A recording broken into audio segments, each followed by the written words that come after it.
Vous le savez, ce sera la fête des mères ce dimanche. Ne l'oubliez pas à mettre à votre agenda. Eh bien, Nancy, vous nous arrivez avec une idée tout à fait spéciale et écologique pour l'occasion. Oui, et c'est une Québécoise qui y a pensé. En fait, ça existait déjà. Elle a adapté comme la formule. Je vous le montre tout de suite. C'est une carte de souhait.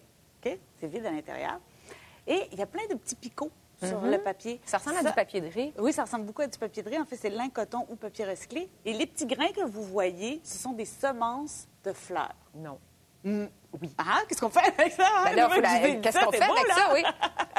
Alors, une fois que je vous ai dit ça, vous allez voir comment c'est intéressant parce qu'en fait, on vous suggère de planter votre carte de souhait. C'est tout simple, l'idée. C'est qu'après avoir lu la carte, vous la recyclez, vous la déchirez en morceaux et vous la plantez et vous aurez des fleurs. Alors, c'est une super belle idée pour faire fleurir vos cartes. Il n'y a pas seulement des cartes, il y a des signets, il y a maintenant des faire-part, il y a de naissance ou de mariage, il y a des cadeaux corporatifs. Elle peut tout faire avec le papier, en fait. À partir du moment où elle a trouvé la formule pour mélanger la pâte de papier avec les semences, bien, on peut faire à peu près n'importe quoi, tout ce qui se fait en papier.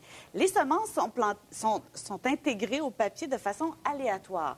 Donc on ne sait pas ce que c'est. Non, on a une variété, par exemple. Soupir de bébé, Clarkia, fleur de pavot, œil de perdrix, gueule de loup et stylène. Mais chaque fois, ça devient une surprise. Alors, on l'a rencontrée, puis elle va nous faire une démonstration de toutes les étapes à respecter. Dans un pot comme ça, disons que vous avez ça ici, bien, vous allez venir couper un carré, là, disons, là, parce que là, c'est sûr que ça, c'est trop gros pour rentrer dans le pot, là. De préférence, on va venir faire tremper le papier quelques minutes pour vraiment que les semences absorbent l'eau. Une fois que le papier est imbibé, on met dans une terre aussi qui est imbibée.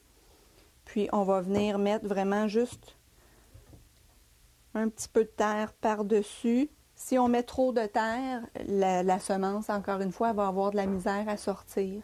Alors, ça va être difficile. Si on met ça à l'intérieur, à ce temps-ci, en bordure de fenêtre, une place ensoleillée, et puis en dedans de 1 à 2 semaines maximum, là, on va commencer à voir déjà nos petites pousses. Dans le mélange qu'on utilise, il y a un assortiment, il y a peut-être une vingtaine de fleurs différentes, dont certaines qui sont vivaces. Alors, effectivement, une fois la floraison terminée en pot ou même pendant que c'est en fleurs, on peut très bien l'été aller transplanter ça à l'extérieur.